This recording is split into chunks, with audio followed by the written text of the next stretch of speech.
Sejam muito bem-vindos ao Med Marketing, o seu podcast de clínicas médicas. Eu sou Bruno Moraes, o host junto com a minha sócia Simone Gomes, e hoje eu tenho o prazer de estar aqui com o Dr. Stênio, da Otorrino DF. Muito obrigado pela sua presença, viu, doutor?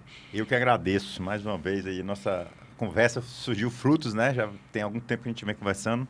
Prazer estar com vocês aqui, trocar ideias, aprender, compartilhar, né? Isso mesmo, porque aqui nós focamos muito no quê? Em fornecer, compartilhar informações importantes para você, doutor, para você, doutora.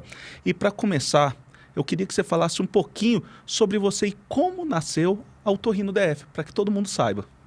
Então, essa historinha eu já estou acostumado a contar e vou tentar ser breve, né? Por favor. Nós estamos aí fazendo 14, 15 anos de mercado. E tudo surgiu, quando eu cheguei em Brasília, eu cheguei com uma mochila nas costas, não conhecia ninguém. Eu não conhecia nenhum médico aqui, não conhecia ninguém que pudesse dizer assim, eu vou te ajudar, vem trabalhar comigo. E aí eu fui entendendo o mercado e eu percebi que as pessoas aqui tinham um sonho, ser funcionário público. Verdade, né? Pura verdade. Nascia, a mamãe e o papai diziam, vai estudar para ter um emprego público, ter garantias, ter 13º, ter férias.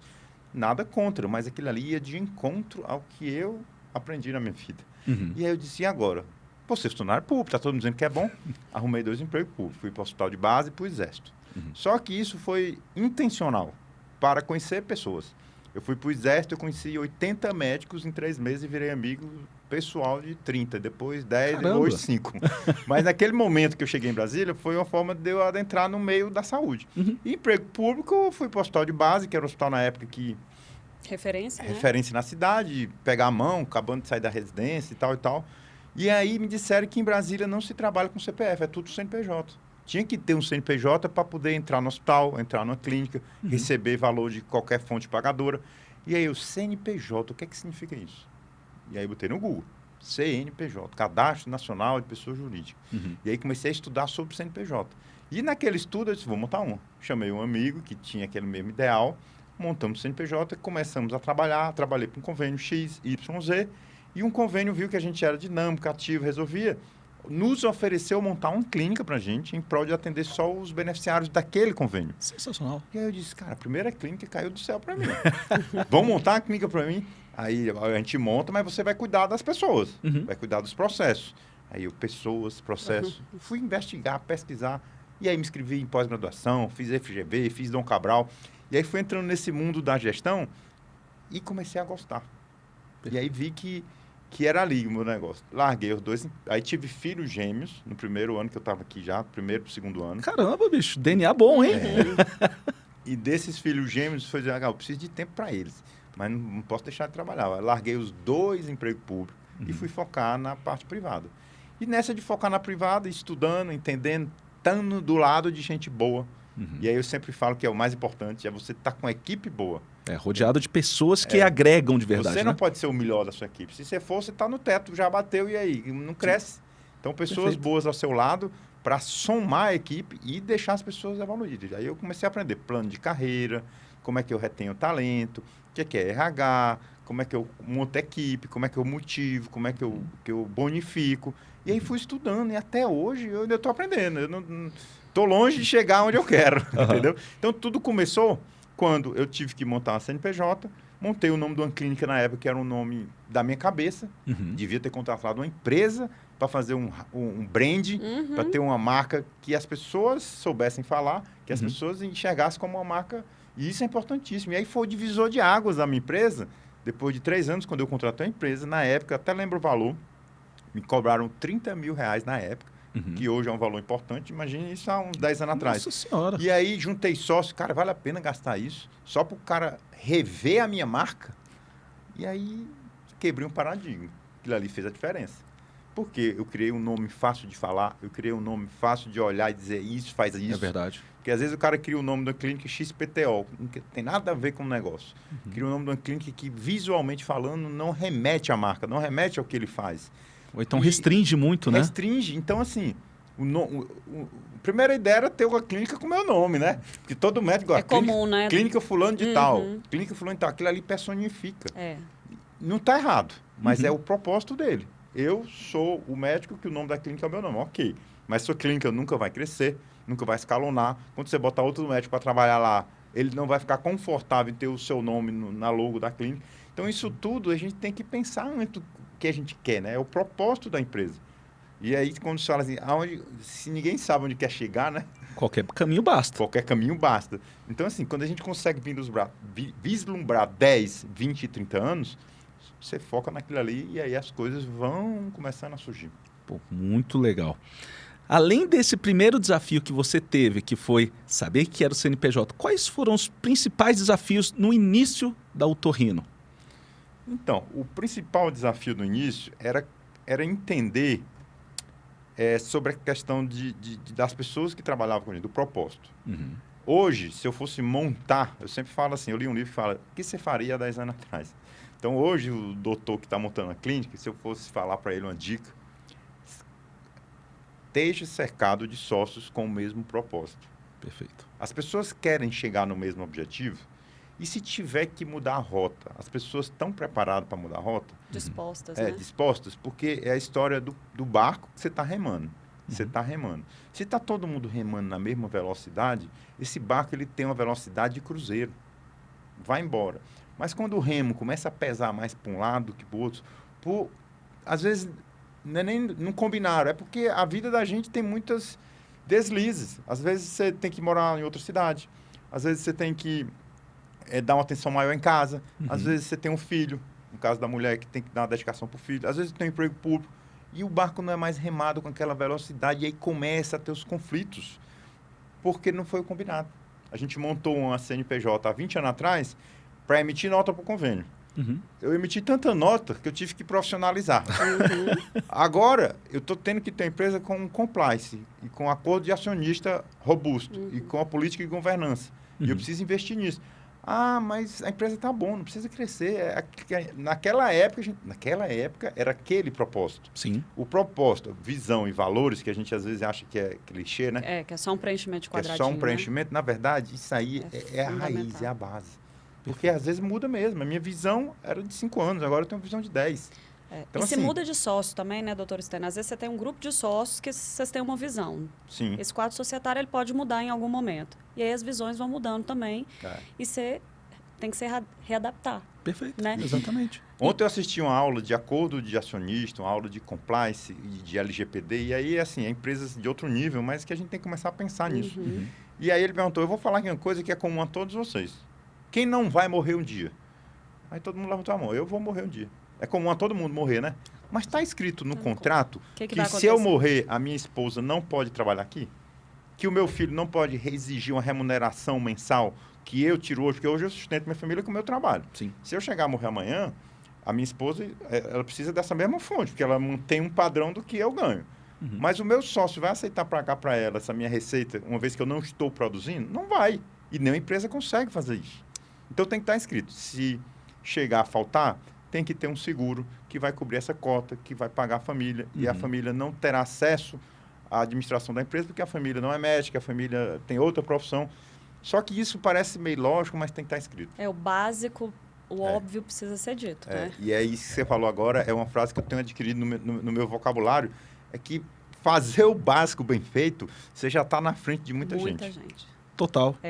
Esse negócio que você colocou do porquê, do propósito, né? Muitas vezes quando a gente cria um negócio, principalmente quando você não tem experiência de negócio, né? Sim. Então, você é médico e você precisava abrir um CNPJ. O propósito é algo que vai sendo deixado de lado e em algum momento a gente coloca isso na mesa para discutir. Então, a empresa vai nascendo muito mais por sorte do que por juízo. Exatamente. A gente sabe depois que quando você fica mais craque na gestão, que você sabe as coisas que precisam, né? Os acordos que precisam ser colocados, que isso é fundamental, que deveria ser o primeiro passo. Então, é a mesma coisa quando a gente vai escolher sócio. Sim. Então, o que a gente sabe hoje? Eu tenho certeza que o doutor sabe. Quando você vai escolher um sócio, você vai trazer para o seu lado pessoas que têm habilidades complementares à sua. Perfeito. No primeiro momento, a gente não pensa nisso, né? Eu só preciso de alguém para dividir os problemas. Exatamente. Né?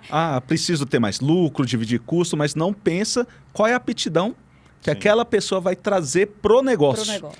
Eu comparo muito ao casamento. Quando a gente casa, eu, por exemplo, namorei 1 ano para casar. Eu namorei 1 ano e casei logo depois. a chance de dar certo é muito menor do que quem namora 10 anos, né? Sim. Então, assim, a gente precisa ter um pouco o feeling e o tato, assim, das pessoas que estão do nosso lado. Porque é na alegria, é na tristeza, é na saúde, é na doença.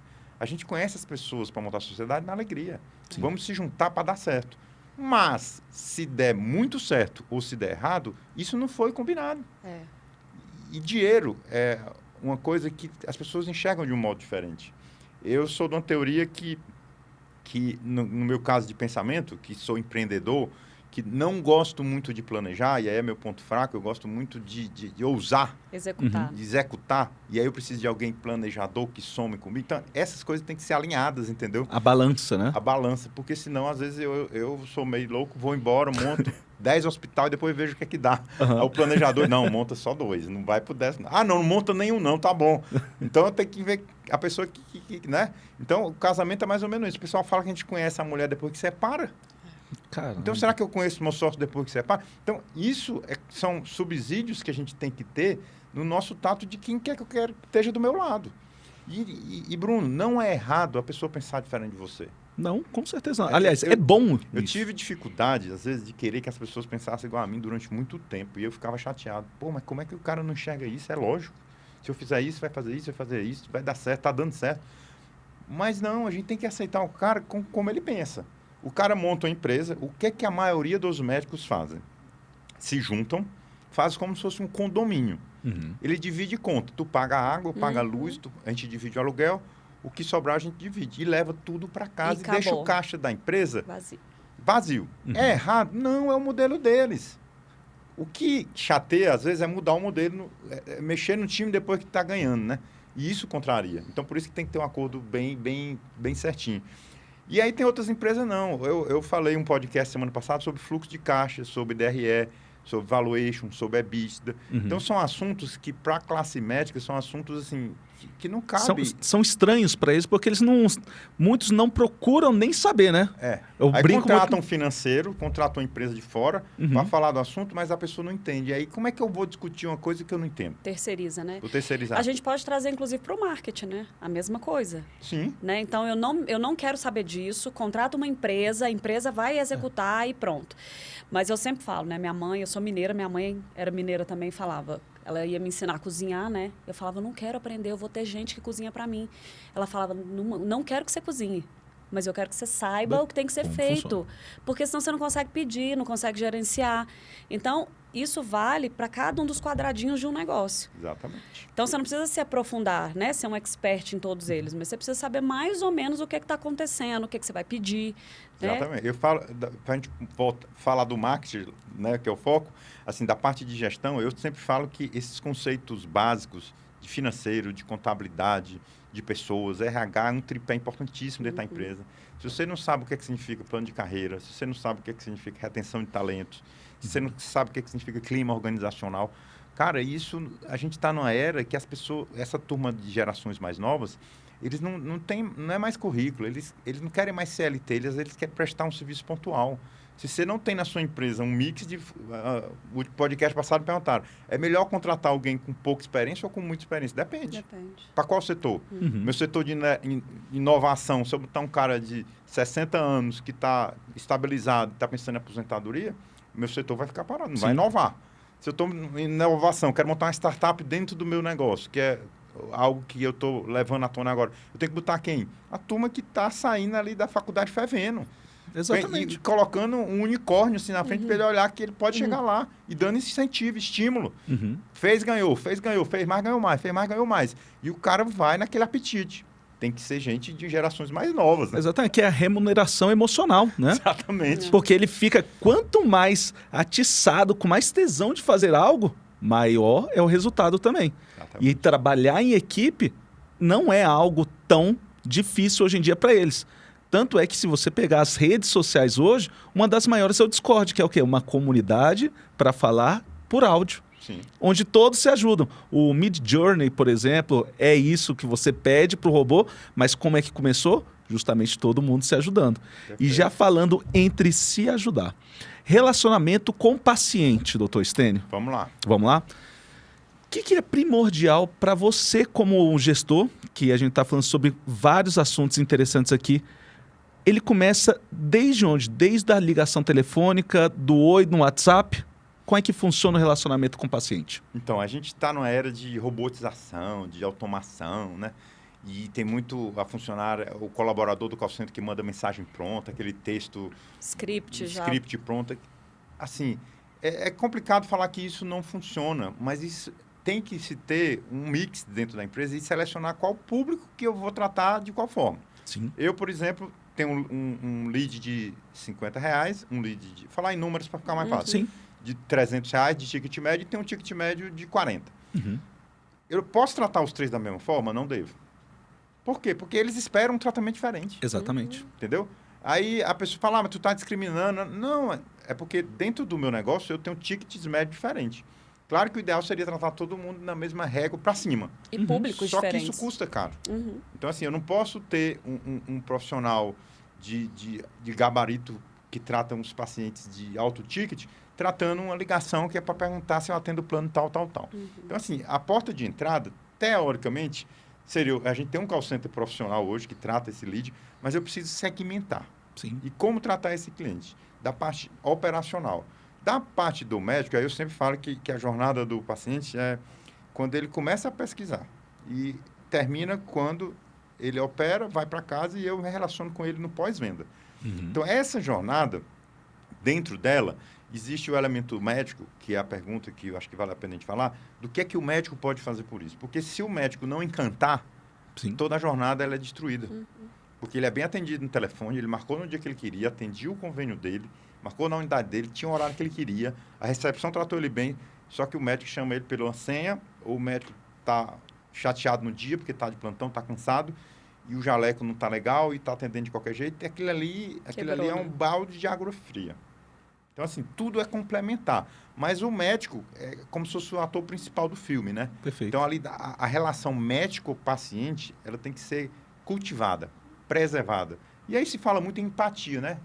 Como é que eu gostaria de ser tratado? Eu, Estênio, pontualmente, eu costumo, antes de perguntar qual a sua queixa, de conversar.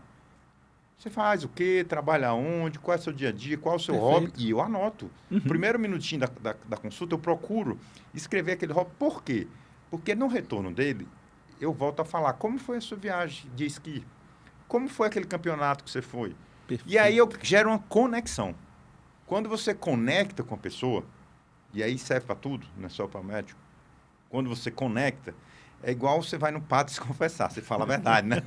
Então, quando você conecta, até na doença, o cara fala uma coisa que ele não iria falar. Mas ele conectou, ele sentiu a vontade de dizer. Confiança, né? Gera confiança. Gera confiança. E aí a consulta não precisa ser consulta de 1 hora. Eu sempre falo que uma consulta de 20 minutos bem feita é tempo. É muito tempo.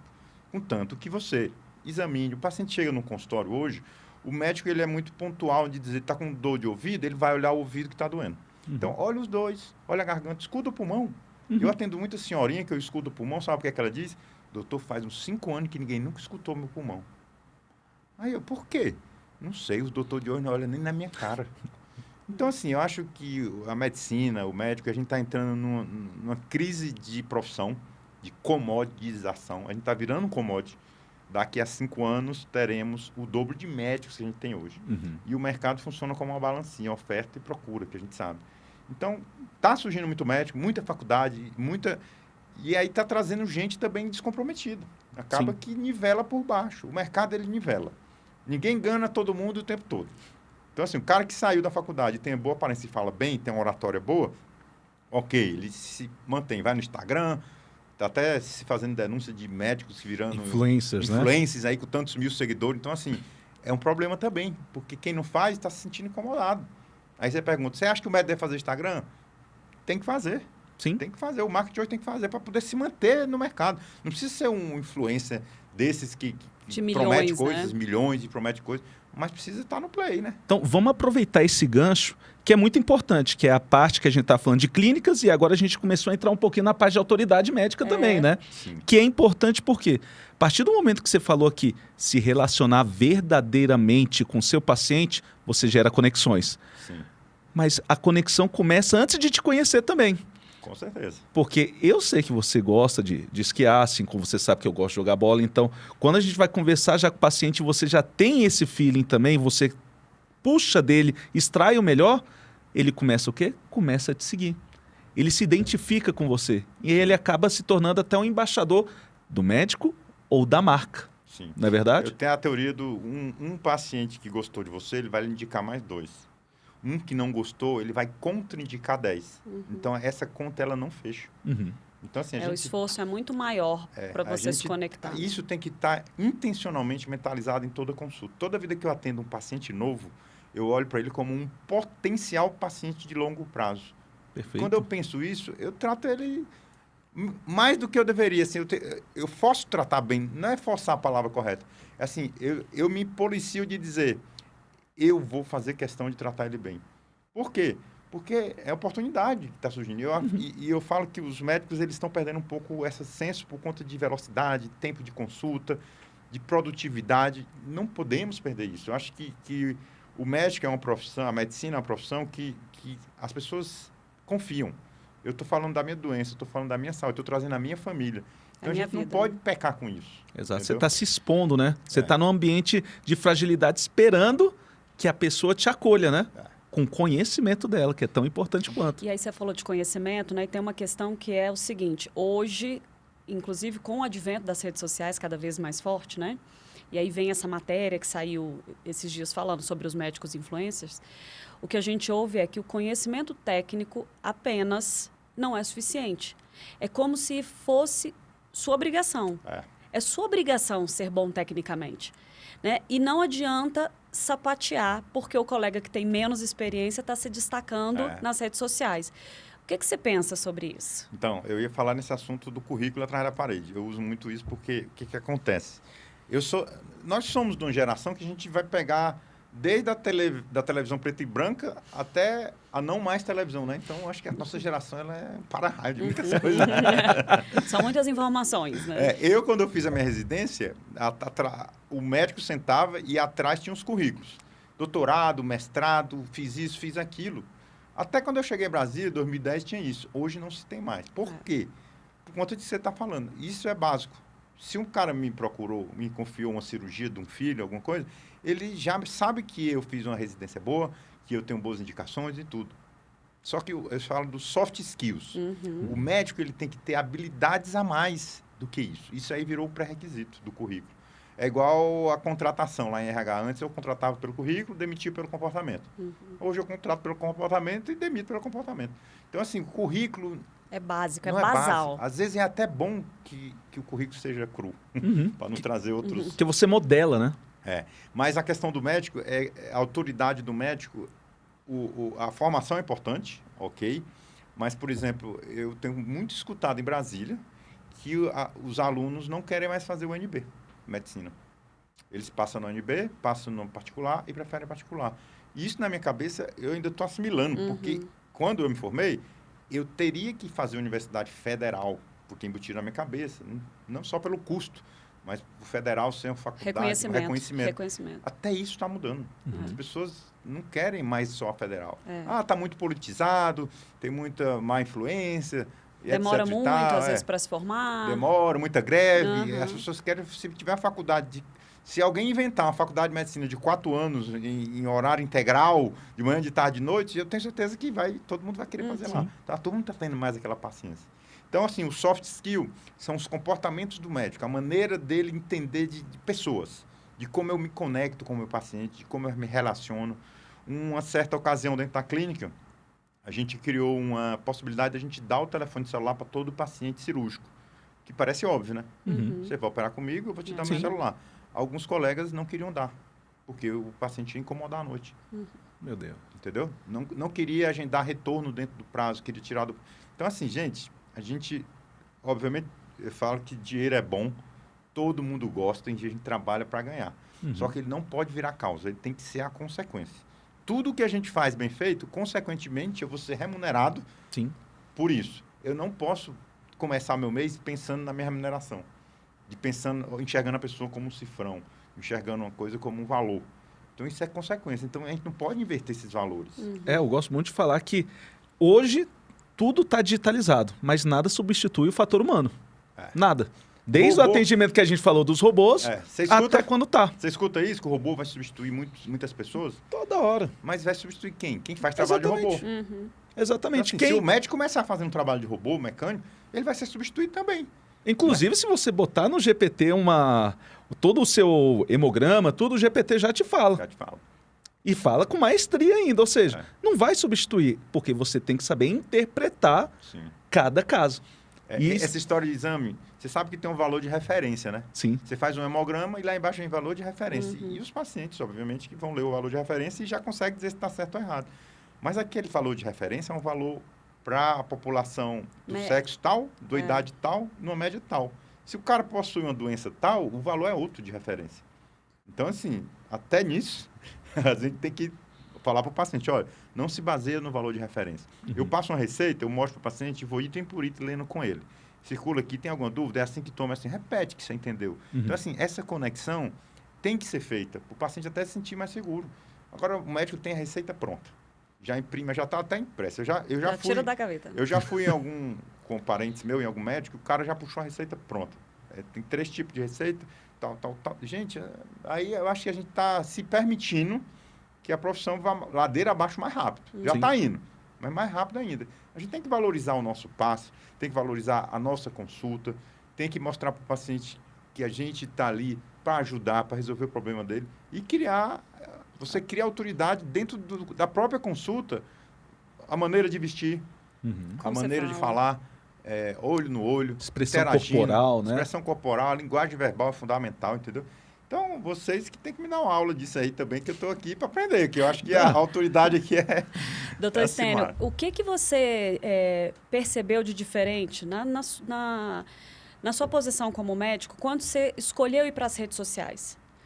Né? E aí eu não estou falando da clínica, porque da clínica a gente olha para outras questões, são números, né? A gente precisa trazer paciente, isso é natural para dentro do negócio.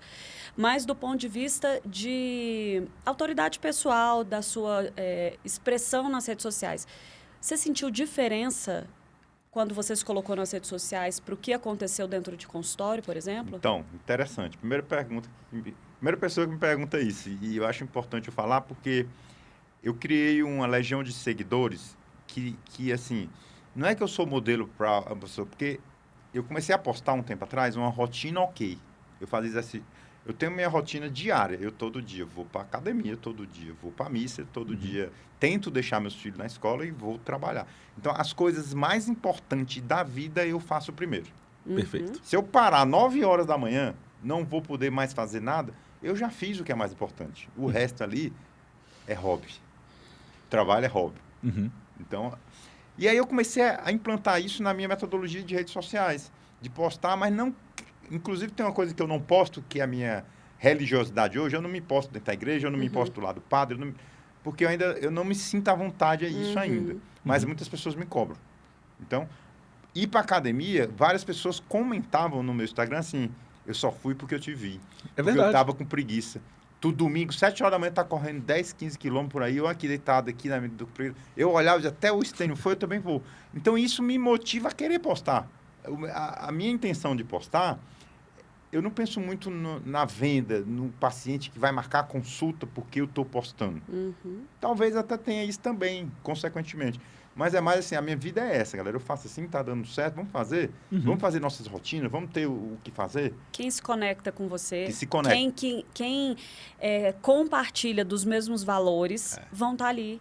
Exatamente. Vai estar ali te acompanhando, E eu tenho dificuldade, às vezes, até o pessoal da assessoria pergunta, o que é que eu tenho que postar? Como é que eu faço? Aí ela me pediu uma vez, ela tá até ali, vou falar baixo, para mim, quando eu estava viajando, postar uma foto do meu passaporte.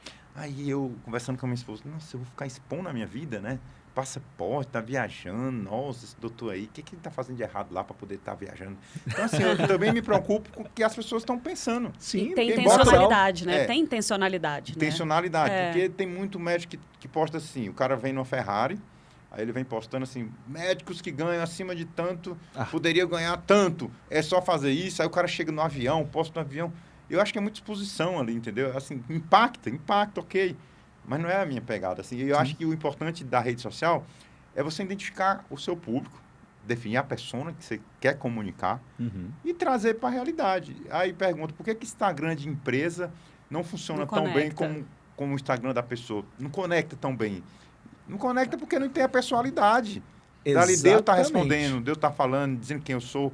E não botar uma pessoa respondendo no meu Instagram com mensagens prontas o tempo todo ali, como se fosse uma máquina de vendas, né?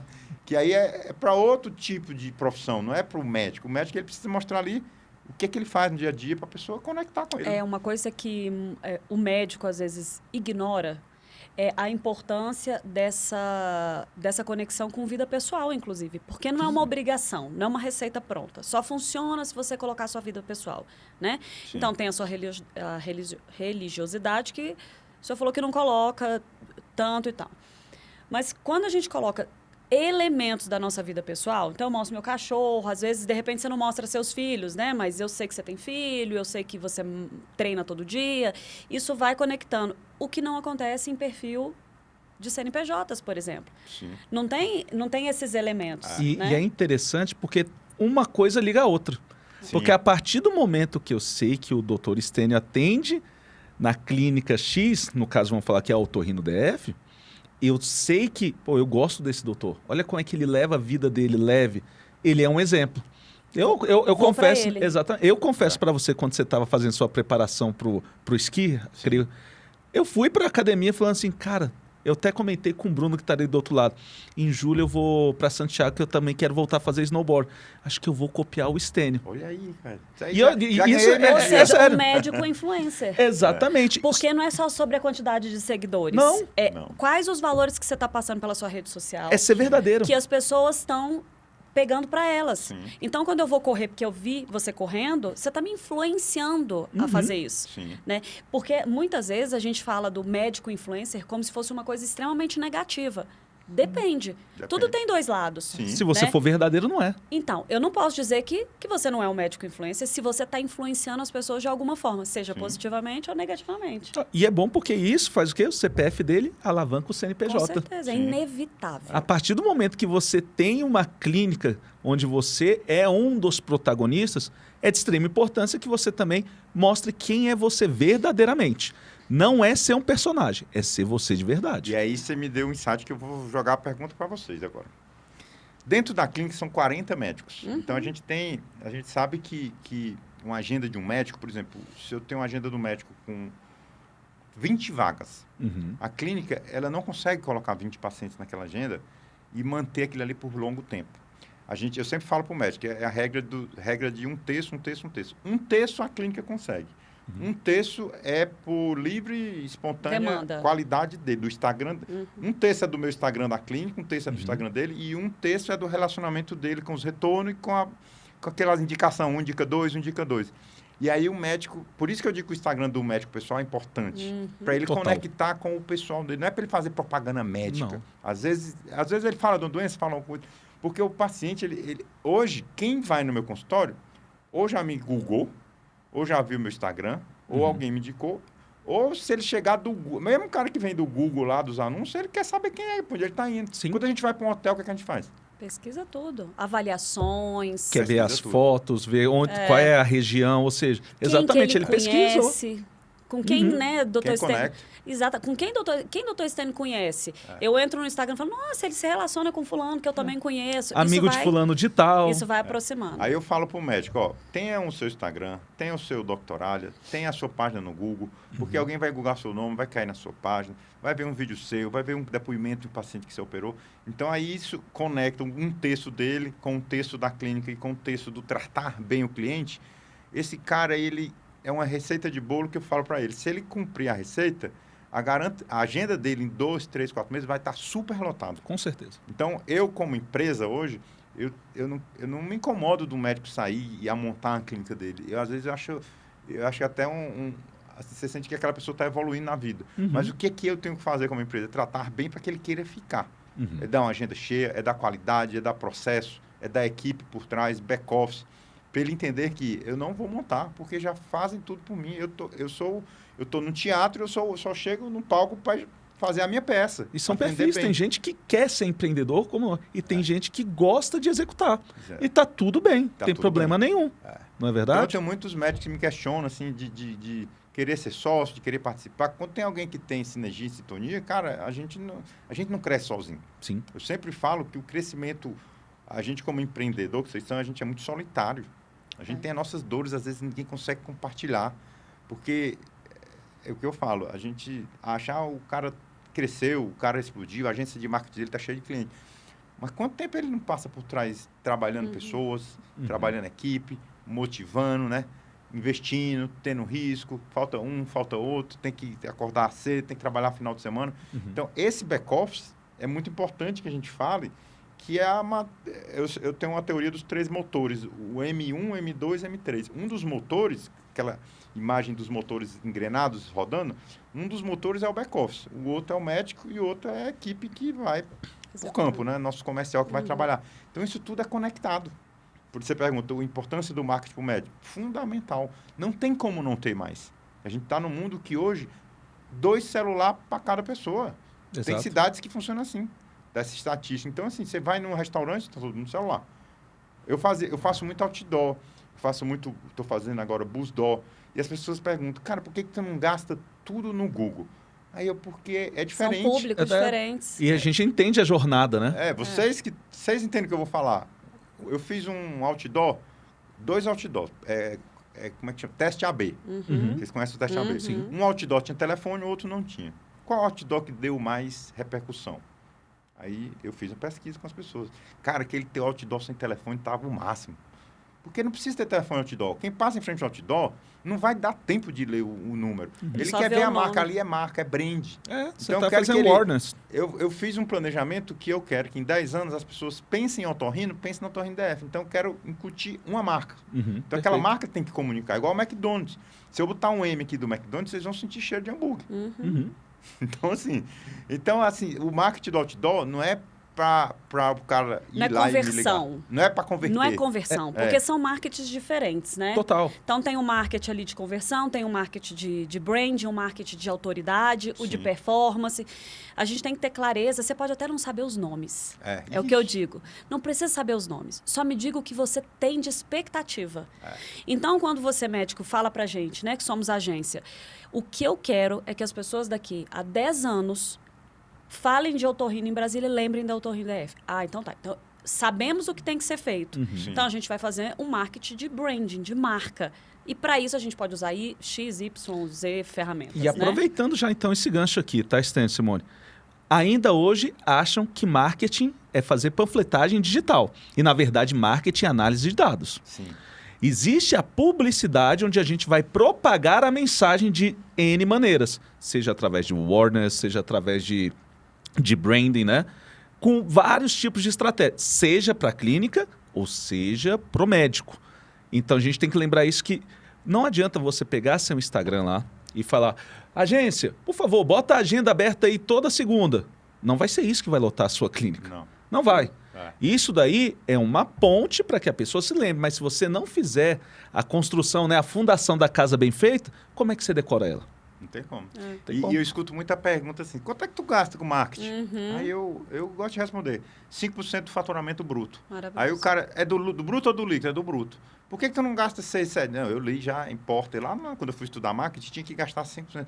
Mas se não tiver dinheiro em caixa, os médicos têm dificuldade de entender que o marketing é um tripé.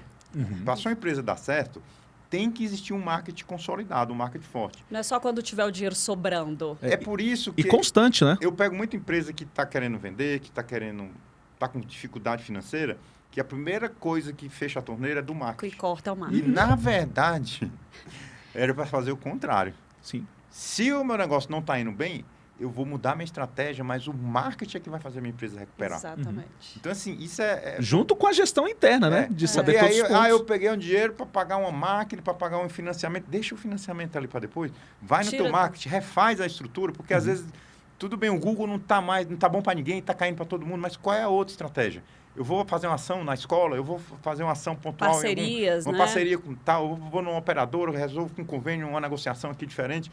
Então, o marketing, ele tem que abraçar as estruturas, entendeu? Que tem diversos tipos. Você está falando aí, tem um cross-media, que é justamente, você acabou de falar para a gente, um outdoor com telefone e outro sem telefone. Sim. Perfeito. Mas a pessoa, o torrino dela é perfeito. Ela vai lá no Google e procura por você. Você já atravessou. E isso é importante, porque cada um tem, por exemplo, a minha mãe adora olhar outdoor. As semusas que tem nas paradas de ônibus. O jornal. Exato. Agora eu estava na dúvida, mas ninguém lê mais jornal. Aí eu parei para pensar, mas será que ninguém lê mais? O jornal no domingo, aquelas folhas lá, será que aqueles classificados ninguém olha mais? Olha. Sim. 15% da população Aí o cara mandou a estatística lá do tipo de público. Então, às vezes, você não pode deixar um furo, assim. E aí tem uma teoria do balde furado, você conhece, né? Maravilhoso. Nossa, essa teoria... Você falou, até tocou no assunto aqui, eu esqueci de falar, que a gente está muito preocupado com um cliente novo, né? Isso. Sim. Então, isso a gente tem que falar por quê? Porque o cliente que já é nosso, ele não é cuidado. Exatamente. E aí eu quero uma dica de vocês, de como fazer uma política de indicação, de como esse cliente... Aí dentro da saúde tem as limitações, a gente sabe, de cashback, que é complicado, não posso fazer muita promoção e tal. Mas como a gente, donos de clínicas, assim como muitos médicos, de fazer cuidar desse cliente que já é nosso. Ah, isso é posso? Por favor. Você me deixa. Faça as vezes. Esse assunto é um assunto que a gente está batendo muito desde o ano passado e 2025 vai ser o ano da reabordagem. Né? Inclusive, eu tenho uma mentoria exatamente sobre reabordagem. Porque uma coisa que a gente defende é que não adianta a gente ficar nessa enxugação de gelo, que é o tal do balde furado, de ficar o tempo todo trazendo paciente novo. Tá, Simone, então você está me dizendo que eu não tenho que trazer paciente novo? Claro que tem, isso faz parte de uma estratégia. E todas as pessoas que já passaram por você nos 10 anos que a Otorrino existe. O que você está fazendo com elas? E aí... Sempre tem essa questão de o que eu devo fazer, como que eu devo trabalhar, e são várias estratégias, né? Mas o meu perfil chama Fazendo o Básico. Trouxe o contrato? Já? Tô falando, gente. Eu tô falando. Esse assunto aí eu vou te falar. Isso Qualquer rende. médico assina na hora. Isso não é maravilhoso? Porque o que eu defendo, tá? E é o que eu ensino na minha mentoria. São muitas as estratégias, mas a gente vai começar pelo início, pelo básico, que é contactar as pessoas que já te conhecem. Então, se eu crio uma lista, por exemplo, vou dar um exemplo bem básico aqui. Eu crio uma lista das pessoas que não voltaram no Otorrino DF há 1 ano, tá? Tem 13 meses que as pessoas não voltam lá. Eu preciso entrar em contato com essas pessoas. E eu não preciso necessariamente entregar promoção. Eu preciso entregar ação. Que tem uma diferença, né, doutor? Entre ação e promoção. Então, o fato de eu entrar em contato com aquela pessoa... Eu existo, eu tô aqui. Isso. E olá, fulano de tal, direcionado, personalizado. A última vez que você esteve aqui, a sua queixa foi disso, disso, disso. O doutor Estênio te atendeu e fez esse e esse tratamento. Como que você está se sentindo? Porque também tem uma questão no mercado que é o seguinte. Tá, Simone, eu já faço reabordagem na minha clínica. Deixa eu ver. Como, né? Um grupo... E-mail sim, manda e-mail para todo mundo igual. Exato! Não funciona, gente. Hoje, cada vez mais, a gente está na era da automatização. Só que isso está gerando nas pessoas a necessidade maior ainda da personalização. Então, muitas vezes, eu não vou colocar 100% para não generalizar. Eu pegar uma lista menor da Otorrino e trabalhar de forma pessoalizada, eu converto infinitamente mais do que se eu pegar uma lista enorme e mandar a mesma mensagem para todo mundo. Porque vender para quem já nos conhece e gosta da gente é muito mais fácil. A pessoa que te conhece, ela tem uma chance 65% a mais de continuar comprando de você. E botando só mais um ponto aqui. Por isso a importância do CRM. Isso. Sem isso a gente não caminha, né? Porque bem no início do podcast a gente falou que você conversa, anota o que a pessoa gosta de fazer. E o CRM vem para isso. Porque a partir do momento que eu vou fazer a reabordagem, eu já pergunto, ô Bruno, começou o campeonato de futebol? Poxa, vem aqui, vamos fazer o seu check-up e tal, Existe tal. um Porque histórico, você né? já sabe, tá tudo ali na ficha dele. Igual eu falo que a secretária faz a primeira anamnese, né? Que ela deixa tudo bonitinho. Eu tenho 2 exemplos que cabem nessa conversa agora. Um é os casamentos, eles geralmente têm a crise dos 7 anos e a crise dos 10 anos. Eu fui estudar sobre crise de casamento para trazer para o meu negócio. Eu estudo muito outras, por exemplo, como Jesus Cristo fez legiões de seguidores. Essa metodologia que foi usada na época, as empresas deveriam usar. Porque funcionou. Até hoje, você vai à missa de domingo, né? Você manter um relacionamento, nunca esquecer daquilo. Então, dentro das empresas, a gente consegue fazer isso. E o Carrefour, ele mandou um e-mail marketing para todo mundo que comprava uma geladeira com 7 anos e com 10 anos. Porque qual é a crise do casamento? É quando tem que começar a trocar os eletrodomésticos. O cara quer consertar e a mulher quer um novo. Perfeito. Então, o e-mail marketing cai justamente naquele crise de 7 anos, que é o tempo médio que uma geladeira da Brastemp dura, é 7 anos. Com 8 anos, ela começa a dar problema. Então, o e-mail chegava naquela época. Isso. E aí, no meu negócio, seca, o nariz sangra. Todo ano, eu atendo um público X que vem com sangramento nasal. Se eu, antes do sangramento, mandar um e-mail falando do sangramento para aquele público que sangrou, isso aí, o cara vai chegar, vai dizer assim, eles me conhecem. Ele está cuidando de mim. Ele está cuidando de mim. Ele está cuidando de mim. E isso eu atinjo quem? Eu atinjo ele, a família dele, o convênio, porque o convênio que é a minha fonte pagadora vai pagar menos, porque se eu trato ele antes, não tem aquele volume. Eu não vou cauterizar, tecnicamente falando, eu não vou gastar. Eu vou lavar com soro, que é mais barato. Porque ele não está na crise. Olha a importância disso para o ecossistema saúde. Esquece só retenção de clientes. Eu impacto o convênio, impacto ele, a família dele, e crio um relacionamento de perpetuidade. LTV. Isso. Você conhece o CAC, o LTV, e tem uma relação entre os dois, que é o que toda empresa gosta. Isso. Eu travei meu CAC e estou trabalhando meu LTV. É o sonho de todo mundo do marketing. Eu estou falando um termo que é muito comum para vocês, né? E eu ainda acrescento uma questão aí, por exemplo, você pegou o exemplo do nariz que sangra na seca. Se eu olho para o negócio, porque é inevitável, apesar de sermos marketing, a gente olha para o negócio como um todo. Total. Né? Então, se eu olho para o negócio, eu tenho os momentos de menos movimento. Sim. Sazonalidade dentro do consultório. Sim. E a gente precisa olhar para isso. O que eu já vou programar agora em 2025 para os meus momentos de sazonalidade? Porque eu tenho certeza absoluta que o doutor Stênio sabe quais são os momentos de sazonalidade do otorrino. Então, o que a gente vai criar para que eu não tenha essa baixa? E aí são as ações. Sim. E aí a tal da reabordagem é um chuchu para isso, porque essas pessoas já te conhecem, elas já estão lá. Então, eu trago condições diferenciadas, tratamentos diferenciados, enfim, para trazer essa pessoa para esses momentos de sazonalidade. Perfeito. Quando a gente faz ação de reabordagem, minimamente eu aumento o faturamento da clínica em pelo menos 30% sem trazer um único paciente novo. Qual médico empresário que não quer isso? Exatamente. Né? Gente, e aí, assim, eu posso falar um pouco da cabeça do médico? Porque por favor. Eu falo porque eu sou médico, tenho essa bagagem de ter passado por algumas fases. Muitas vezes o médico, ele enxerga o paciente como uma doença. Por exemplo, o Bruno tem que fazer uma cirurgia do desvio de septo. E ele opera o desvio de septo e vai de alta. Para que eu vou reabordar se eu já resolvi o problema dele? Ele não vai mais me dar ele não vai operar de novo. Não vai operar de novo. Aí é que mora o perigo. Ele não vai operar de novo, mas ele é o meu garoto propaganda. Ele vai indicar 10, 20, 30. Eu quero manter esse cara na minha base. Então, o médico, quando ele pensa pontualmente no CID, na patologia, a gente, eu me ponho como médico, incorre no erro de dizer que esse cara já gastou o que tinha que gastar ali dentro. E não é isso. Não. Então, assim, e a empresa precisa cultivar isso, entendeu? Às vezes, dentro da nossa especialidade, otorrino em específico, existem algumas cirurgias que pagam muito mal, que os médicos não querem fazer, tipo cirurgia de amígdala, adenoide. E aí o colega, eu também já fiz, às vezes faço, assim, pô, não vou operar, paga muito mal, prefiro ficar no consultório e tal.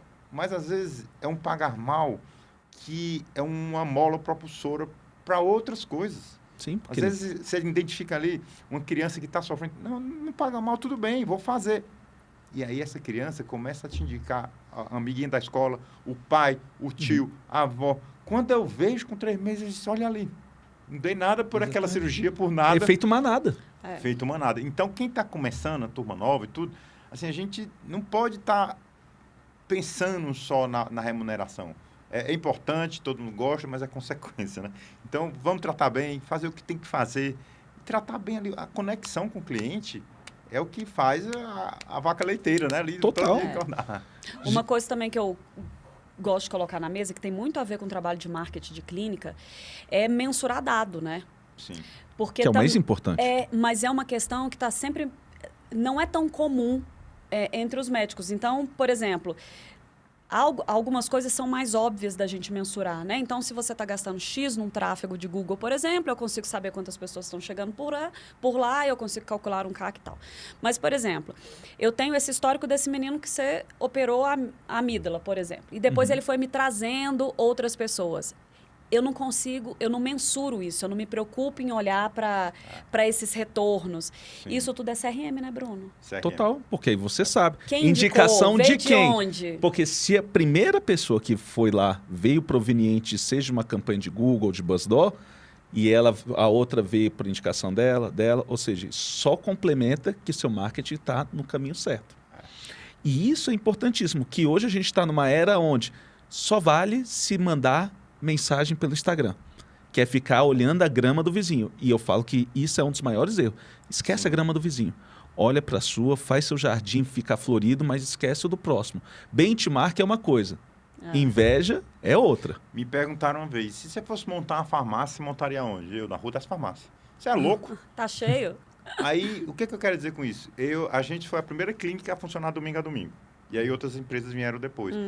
Não tem problema. Você cria uma referência para as pessoas.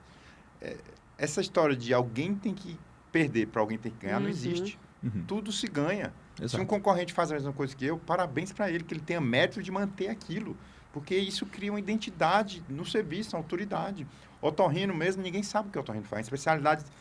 não sei se vocês conhecem a história da otorrino, era junto com o oftalmo durante muito tempo. Então, as pessoas não sabem que o otorrino trata de plástica, que o otorrino trata de ronco, de apneia. Então, quando mais clínicas divulgam, quanto mais clínicas fazem propaganda, você está criando uma cultura na população. Inclusive, um dos nossos missões nossas é criar cultura na população, é procurar o especialista correto. Estou com tontura, vou no neurologista, aí o cara manda para o otorrino.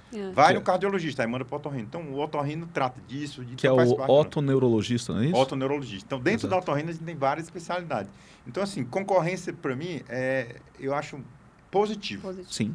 Contanto que seja concorrência legal, Leal, né? leal, justo, porque tem paciente para todo mundo. É abundante. Não adianta querer ganhar sozinho, não fazer sozinho. É até ruim.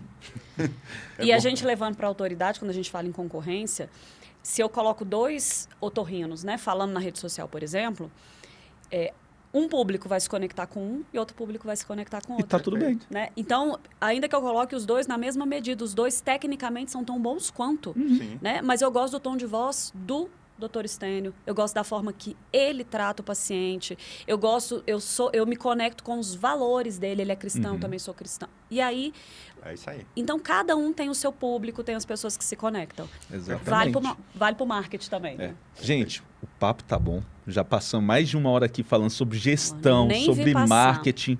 Eu acho que tem que ter um segundo episódio desse daqui com o Dr. Stênio, hein? Eu voto. Vamos falar desse assunto aí interessante. Vamos cuidado do falar... balde furado.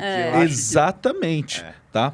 Eu quero agradecer muito a sua participação aqui. Foi um prazer imensurável te conhecer pessoalmente, novamente, porque a gente só conversou uma vez, tá? Falo para você, doutor, para você, doutora, anotarem tudo que foi dito aqui, porque a gente conversou sobre gestão, falando sobre relacionamento, autoridade médica e também marketing para clínicas médicas. Eu vou me despedindo aqui, junto com a minha sócia Simone Gomes. Muito obrigado, doutor Stênio, e te aguardo aqui para um segundo episódio, que a gente tem muito para conversar ainda. Posso contar contigo? Com certeza. Eu que agradeço, foi muito bom, aprendi, eu acho que daqui plantamos uma sementinha de mostarda aqui que vai surgir muitos frutos. E se for para fechar com poucas palavras, faça o básico bem feito. Falar, escutar, a gente sabe tudo que tem que fazer. Mas o problema é que as pessoas não fazem. Execução. Eu estou lendo um livro agora de execução, o nome do livro. O maior mal das empresas hoje é planejar, mas não tem gente para executar. Esperar o momento certo, né? Então, executar, errar. Não tem problema errar. Fail fast. Eu erro muito. O otorrino da F chegou... Foi tanto erro já, foi tanto outdoor no lugar errado. Eu mensuro toda a propaganda minha. Eu tenho 60 números de telefone, cada propaganda eu tenho um número. Perfeito. Eu vou mensurando ali, vem, não vem, porque uma hora acerta. Sim. Uma hora, como eu falo, tem que acordar cedo, né? Quem tem sorte, quem acorda cedo, né? Não adianta achar que cai tudo do céu, né? É verdade. Gente, muito obrigado. Um abraço para você, doutor, para você, doutora. Um abraço, até mais. Até mais, obrigado.